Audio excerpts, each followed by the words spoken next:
আচ্ছা, আমরা যখন অনলাইনে কিছু পাঠাই বা একটা ক্লিকে ভিডিও প্লে করি, তখন পর্দার আড়ালে আসলে কি ঘটে? সেখানে ডেটার এক অবিশ্বাস্য যাত্রা শুরু হয়। আজ আমরা সেই অদৃশ্য কিন্তু প্রচণ্ড দ্রুতগতির যাত্রার গল্পটাই শুনব। কখনো কি মনে প্রশ্ন জেগেছে কিভাবে পৃথিবীর এক কোণায় থাকা একটা ভিডিও চোখের পলকে আমাদের স্ক্রিনে চলে আসে? চলুন আজ আমরা একটা ডেটা প্যাকেটের পিছু নিই আর দেখি পুরো ব্যাপারটা কিভাবে ঘটে।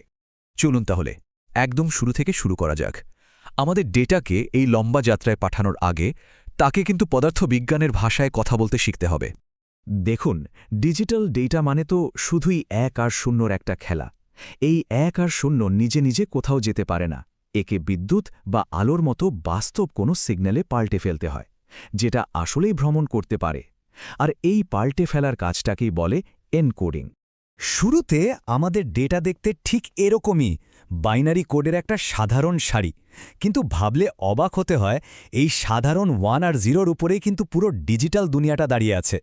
এখন এই বিটগুলোকে সিগন্যালে রূপান্তর করার জন্য কিন্তু বেশ কয়েকটা পদ্ধতি বা বলা যেতে পারে ভাষা আছে। যেমন ধরুন এনআরজি, ম্যানচেস্টার আর ডিফারেন্সিয়াল ম্যানচেস্টার। প্রত্যেকটারই নিজস্ব কিছু নিয়মকানুন আর সুবিধা অসুবিধা আছে। সবচেয়ে সহজ পদ্ধতি হল এনআরজি। এখানে ব্যাপারটা খুব সোজা। ১ মানে একটা ভোল্টেজ লেভেল আর ০ মানে আরেকটা, অনেকটা একটা সাধারণ অন অফ সুইচের মতো। কাছাকাছি দূরত্বের জন্য এটা বেশ ভালো কাজ করে, কিন্তু সমস্যা হলো অনেক লম্বা রাস্তায় গেলে প্রেরক আর গ্রাহকের মধ্যে সময়ের একটা গণ্ডগোল বেঁধে যেতে পারে। আর ওই সমস্যার সমাধান হল ম্যানচেস্টার এনকোডিং। এটা আরও অনেক স্মার্ট একটা পদ্ধতি। এটা কি করে?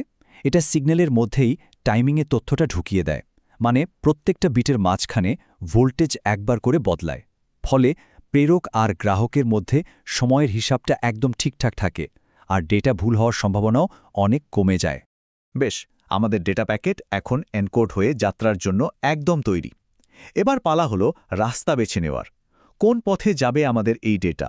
ডেটা যাওয়ার জন্য মূলত ২ ধরনের রাস্তা আছে। একটা হলো গাইডেড মিডিয়া, মানে তার বা কেবেলের মতো একটা নির্দিষ্ট ভৌত পথ। আরেকটা হলো আনগাইডেড মিডিয়া, মানে কোনো তার ছাড়াই সোজা বাতাস বা মহাশূন্যের মধ্যে দিয়ে সিগন্যাল পাঠিয়ে দেওয়া। এই যে তারের রাস্তাগুলো, এগুলোর মধ্যেও কিন্তু অনেক রকম ভের আছে।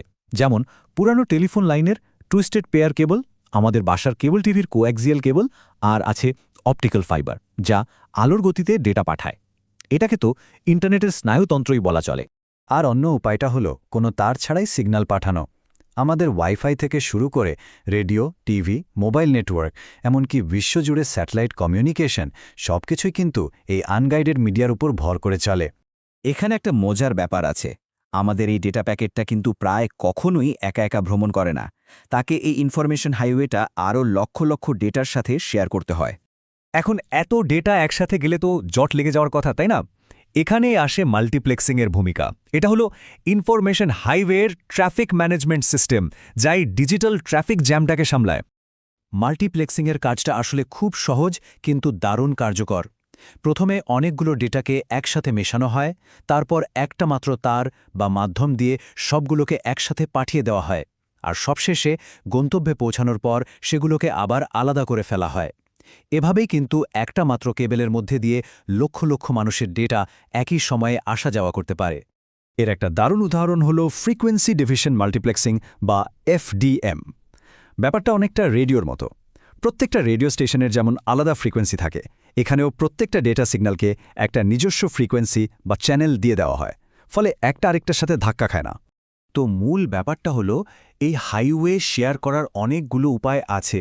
হয় প্রত্যেককে আলাদা ফ্রিকোয়েন্সি দেওয়া হয়, নয়তো আলাদা আলাদা সময় ভাগ করে দেওয়া হয়, অথবা ফাইবার অপটিক্সের ক্ষেত্রে আলোর বিভিন্ন রং বা তরঙ্গ দৈর্ঘ্য ভাগ করে দেওয়া যেতে পারে। চলুন এবার আমাদের ডেটার যাত্রার একদম শেষ ধাপে চলে যাই। ডেটা তো হাইওয়েতে উঠে পড়েছে, কিন্তু নেটওয়ার্কের এই বিশাল জালের হাজারো রাস্তার মধ্যে থেকে ঠিক কোন মোড়টা নিতে হবে? এই সিদ্ধান্ত নেওয়ার কাজটাই হল সুইচিং। নেটওয়ার্কের প্রত্যেকটা মোড়ে বা সংযোগস্থলে এই সুইচিং ঘটে। এটাই নিশ্চিত করে যে আমাদের ডেটা প্যাকেটটা লক্ষ লক্ষ সম্ভাব্য পথের মধ্য থেকে একদম সঠিক রাস্তাটা ধরেই তার গন্তব্যের দিকে এগিয়ে যায়।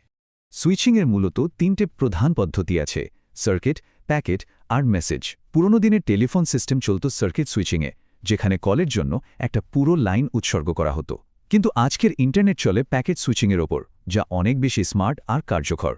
প্যাকেট সুইচিংয়ের পেছনের ধারণাটাই ছিল যুগান্তকারী। এখানে পুরো ডেটাকে ছোট ছোট প্যাকেটে ভাগ করে দেওয়া হয়, আর প্রত্যেকটা প্যাকেট স্বাধীনভাবে নিজের রাস্তা খুঁজে নিতে পারে। এর সবচেয়ে বড় সুবিধা হলো কোনো একটা রাস্তা বন্ধ বা জ্যাম হয়ে গেলে প্যাকেটগুলোর সাথে সাথে অন্য রাস্তা ধরে ঠিকই গন্তব্যে পৌঁছে যায়। এ কারণেই ইন্টারনেট এত নির্ভরযোগ্য। আর এভাবেই বিট থেকে সিগন্যালে রূপান্তরিত হয়ে তার আর তরঙ্গের মধ্যে দিয়ে হাজারো ডেটার সাথে হাইওয়ে শেয়ার করে আর স্মার্ট মোড়গুলো পেরিয়ে আমাদের ডেটা প্যাকেটটা তার যাত্রা শেষ করে।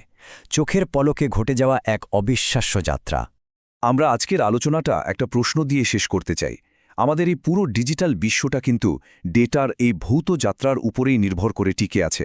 কিন্তু ভবিষ্যতে যখন ডেটার পরিমাণ আরও অনেক অনেক বেড়ে যাবে আর এই রাস্তাগুলো অনেক বেশি ভিড়ে ঠাসা হয়ে যাবে, তখন কি হবে?